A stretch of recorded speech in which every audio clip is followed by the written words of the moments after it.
Les paniers sont très rigides, c'est Jordan qui le dit. Il retourne l'animal.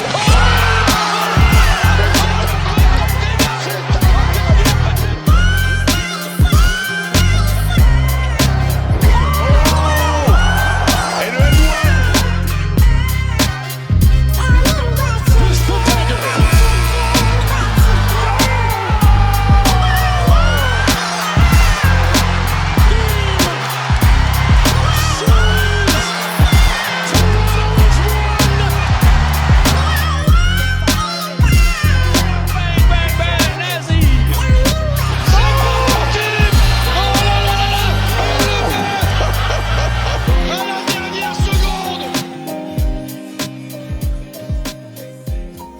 Bonjour à tous, très content de vous retrouver aujourd'hui pour une nouvelle vidéo et pour continuer notre série sur donc, ce guide NBA pour la saison 2025-2026. Et aujourd'hui, on va s'intéresser à une équipe qui a une belle histoire quand même dans l'histoire de la NBA, notamment dans les années 90, avec notamment Reggie Miller et ce choke face aux Knicks dont on reparlera dans cette vidéo. Et également au début des années 2010, en 2013 particulièrement, avec notamment Paul George dans cette équipe. Et une équipe qui a un peu repris goût au basket, un état qui a repris goût au basket, un grand état de basket, pour le coup l'Indiana, qui a repris goût donc au basket avec cette équipe des Pacers, qui est depuis 2 ans à peu près, une équipe tellement surprenante en NBA, je pense la plus surprenante en NBA, et on l'a encore vu l'année dernière, on pensait avoir tout vu sur les playoffs 2024, et non, les playoffs 2025 étaient encore plus surprenants. Mais là, il y a eu un coup dur pour ces Pacers, dont j'imagine vous avez entendu parler, et du coup, d'où le titre de la vidéo, est-ce que c'est la fin de course pour les Pacers, avec un petit jeu de mots, je sais pas si vous l'avez compris, bref. En tout cas, une équipe, la saison dernière, qui a vécu des hauts et des bas, pas mal de hauts quand même. J'avais fait une vidéo sur les Pacers il y a un an donc, où j'avais dit qu'ils allaient terminer, je crois, 7ème, et on m'avait beaucoup dit en commentaire que j'étais très très dur avec cette équipe et que elle valait beaucoup mieux que ça. Pendant un temps, je me suis conforté dans mon idée, et je me suis dit que finalement j'avais pas tort, parce que le début de saison, jusqu'au mois de janvier, jusqu'à début janvier, clairement le début de saison, donc 2024, c'était pas exceptionnel pour les Pacers, il n'y avait pas beaucoup de victoires, et à partir du mois de janvier, ça a été, je crois, peut-être l'une des meilleures ou la meilleure équipe de NBA. Incroyable, il y a eu le match à Paris, les 2 matchs à Paris d'ailleurs, le premier où ils se sont fait dominer par Wemby, le deuxième où ils ont clairement dominé le match, sans aucun doute. Et donc il y a eu une très très bonne équipe à partir de janvier, à partir de fin janvier, début janvier, je sais plus. Une très très bonne équipe qui était l'une des meilleures en NBA, l'une des meilleures à l'Est, la meilleure à l'Est, ça j'en suis sûr en tout cas. Et qui a terminé donc 4ème, alors qu'au départ je crois qu'elle était 8ème, 9ème, avec 50 victoires, 32 défaites, et un parcours en play-off absolument incroyable. Elle a éliminé donc les Bucks au premier tour, les champions NBA 2021, elle les a laminés 4-1, vraiment. On en reparlera prochainement. Puis elle a éliminé les Cavaliers au 2ème tour. On en a parlé il y a 2 jours donc de cette élimination 4-1, vraiment. Avec des matchs incroyables. Le premier, le match 1, la fin est incroyable. Ensuite, elle a battu les Knicks en finale de conf, dans une série qui était légendaire, je trouve. Incroyable. Autant l'année dernière, la demi-finale de conf était incroyable, et cette saison, c'était encore mieux, je pense. Avec, notamment, je crois que c'était au match 1, j'ai un doute, mais il me semble que c'est au match 1, cette image qu'on a sur la gauche, en bas à gauche, le choke, plus de Reggie Miller cette fois, mais de Tyrese Haliburton, qui pensait à ce moment-là qu'il avait battu les Knicks. Et même pas, en fait, il a fait un tir au buzzer, mais une fin de match incroyable, où on se dit que les Knicks vont remporter ce match, évidemment, et ils sont menés de 20 points, je crois, les Pacers, et ils reviennent dans ce match, et avec ce tir de Haliburton qui est horrible, qui atterrit sur l'arceau, qui remonte, qui redescend, qui tombe, qui fait un filet tout droit, c'est incroyable, au buzzer en plus. Bref, Malheureusement, il avait le pied sur la ligne, donc c'était un 2 points et pas un 3 points. Ça n'a pas battu cette équipe directement, ils sont allés en prolongation, mais ça nous a juste rajouté du plaisir en fait. Donc des playoffs exceptionnels, pour arriver donc en finale, et être éliminé, donc perdre contre le Thunder en les emmenant au match 7 quand même. C'est assez fou, ils ont été jusqu'au match 7, ça faisait longtemps qu'on n'avait pas vu un match 7 en finale NBA, et ils ont été battus par ce Thunder. Moi je pensais qu'ils allaient les laminer, le Thunder. Je me suis dit, si les Pacers arrivent en finale contre le Thunder, ça sera très compliqué. Je m'étais dit qu'ils auraient pu avoir des chances contre les Wolves, et je me suis encore une fois complètement trompé, mais c'est ça aussi qui est incroyable avec cette équipe, c'est qu'on se trompe tout le temps, mais on est surpris, et c'est le côté positif. Et évidemment, la mauvaise nouvelle de ces finales, c'était pas seulement la défaite, mais la blessure, surtout de Haliburton. Blessé pour une saison, je sais pas exactement s'il reviendra, s'il pourra revenir à la fin de la saison, je pense pas honnêtement qu'ils prendront de ce risque, sauf si vraiment ils ont un espoir de titre, mais je sais même pas s'ils le prendront. Et cette image que je trouve incroyable de lui qui tombe, je l'ai mis en bas donc, lui qui tombe par terre, qui met les poings au sol et qui tape du poing sur le parquet, c'était terrible comme image. Franchement j'étais limite en larmes pour lui, alors que je suis pas du tout fan des Pacers, et je suis pas tellement fan d'Haliburton non plus, mais vu ce qu'il a fait, franchement j'ai tellement de l'admiration pour lui que c'était d'une tristesse sans nom. Et une équipe qui, statistiquement, quand même l'année dernière, a été très très particulière, c'est ce qu'on peut voir. Franchement, il n'y a pas besoin d'être mathématicien pour remarquer déjà que c'est pas une équipe qui est très bonne au rebond, que ce soit offensif ou défensif, 22e de la NBA au rebond défensif sur la saison régulière, 29e, donc avant-dernière, sur les rebonds offensifs, il n'y a qu'une équipe qui fait pire, c'est les Bucks. Et il y a autre chose qu'on peut remarquer aussi, c'est que, peu importe les statistiques, les Pacers c'est toujours les extrêmes, que ce soit en bon ou en mal, soit ils font quelque chose d'exceptionnellement bon ou d'exceptionnellement mal, et là on peut le voir parce que c'est les pires.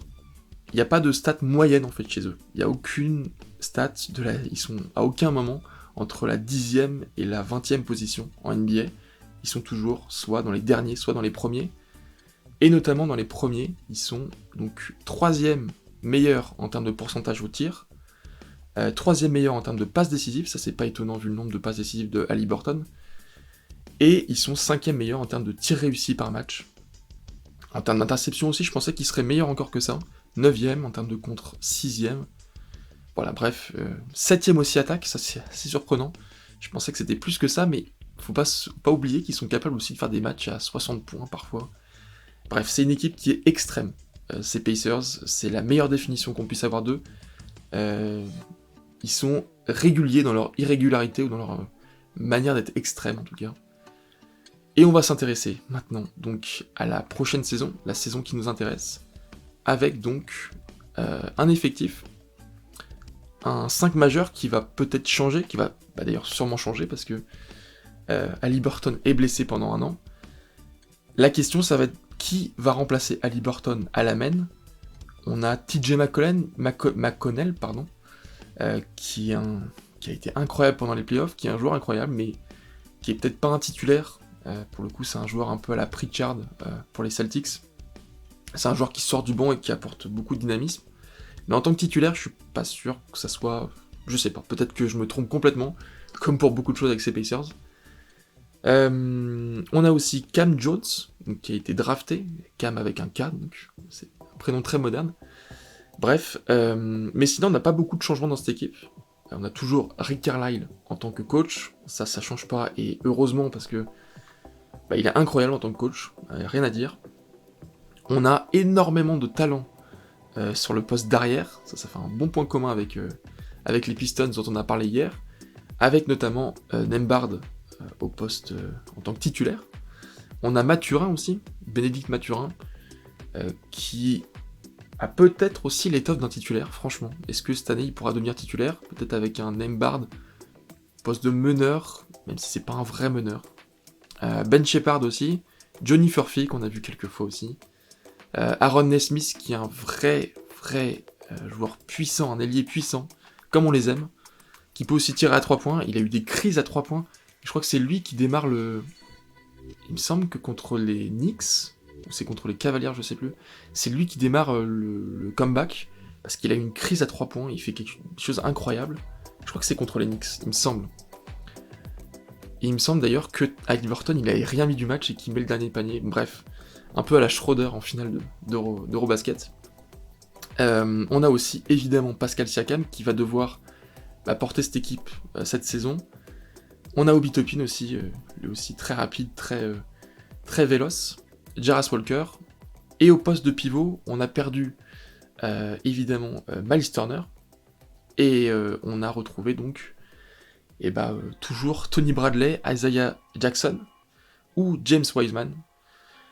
Je sais pas exactement qui fera l'affaire, ils ont aussi recruté Jay Huff. Je sais pas exactement qui pourrait aller en tant que pivot titulaire. Franchement, là, c'est 4 pivots qui n'ont pas l'étoffe de titulaire, je trouve. Surtout dans une équipe comme les Pacers, mais est-ce que les Pacers peuvent vraiment espérer quelque chose cette saison? C'est la question qu'on peut se poser. Ça reste... Il y a toujours des talents, il y a toujours Siakam, évidemment, il y a toujours Nesmith, Nembhard, Mathurin, Shepard, Toppin, McConnell aussi, évidemment, je l'oublie pas. Mais il y a aussi des absents. Miles Turner et Haliburton, c'était deux gros joueurs, deux joueurs très importants pour cette équipe. Et avoir un pivot et un meneur absent, ça change une équipe, concrètement, parce que c'est le joueur devant et le joueur derrière. C'est un peu comme avoir un gardien de but et un attaquant, un buteur, un avant-centre absent pendant une compétition de foot. C'est un peu la même chose, je trouve. On a le joueur qui est devant et le joueur qui est derrière. C'est très très important dans un sport co, évidemment. Donc cette équipe, qu'est-ce qu'elle peut vraiment espérer cette saison? En tout cas, elle peut espérer d'avoir un joueur qui la porte. C'est le joueur qui a été élu MVP des finales de conférence, des finales de la conf Est, donc, qui a eu le trophée. Donc Larry Bird, pardon, j'allais dire Larry O'Brien, non, celui-là il l'a pas eu. En tout cas, c'est évidemment le Camerounais Pascal Siakam, qui a fait des playoffs exceptionnels, qui a aussi fait une très bonne saison, 51% au tir, en sachant qu'il tire beaucoup aussi à mi-distance. 20 points de moyenne, c'est très très bien, c'est ce qu'il faisait aussi à peu près en playoff. Et voilà, un joueur qui s'est très très bien intégré avec cette équipe des Pacers, qui je pense est très content d'être parti de Toronto pour le coup. Et dont on va, j'ai pas fini évidemment, dont on va aussi beaucoup parler cette saison, dont on va aussi beaucoup attendre cette saison, parce que tout le poids est sur ses épaules maintenant. Donc, on avait commencé à parler de cette division centrale, de cette conférence Ouest, de cette conférence Est aussi, avec les Cavaliers, que j'estime être numéro 1, les meilleurs, les Pistons que j'avais mis en numéro 4, on n'a pas encore eu de l'équipe jouant le play-in, et les Bulls, qui étaient donc, que je voyais pas atteindre le niveau play-in. Ces Pacers, je les vois quand même pas être éliminés avant le play-in au moins, ou les playoffs. Je les vois quand même au moins à la 10e place. Je les vois pas non plus 2 ou 3. Pour moi, c'est pas assez fort. Il y a d'autres équipes qui sont devant ça. Je les vois pas non plus 5, je les vois pas non plus 6. Pour moi, c'est une équipe qui va jouer le play-in. On est clairement dans ce cas de figure-là. Ça se joue entre 3-4 équipes, je trouve. Peut-être 5 même. Qui vont jouer le play-in. Et qui vont jouer le siège, surtout. Ou les 2 sièges qu'il pourrait y avoir pour les playoffs. Les 2 sièges directs. Mais cette équipe, donc, des Pacers, moi je la vois jouer le play-in. Et je la vois être à la 8e place. Donc, on va peut-être encore me dire que c'est un peu dur pour eux. C'est peut-être le cas. Mais elle a quand même perdu Miles Turner et Haliburton. Ça va pas être facile. Voilà. J'attends de voir ce que ça va donner. Peut-être qu'ils vont complètement me contredire. J'aimerais ça. D'ailleurs, j'aimerais bien qu'ils me contredisent. Mais c'est pas sûr du tout. Donc voilà. Je les vois à la 8e place. Dites-moi ce que vous en pensez en commentaire. N'hésitez pas à aimer cette vidéo, à mettre un pouce bleu si vous l'avez aimé, à vous abonner à cette chaîne pour ne pas manquer les prochaines. Tous les jours, on parle d'une nouvelle équipe NBA. Ça sera peut-être votre équipe préférée demain, pourquoi pas. Et donc d'ici là, moi je vous dis à très vite.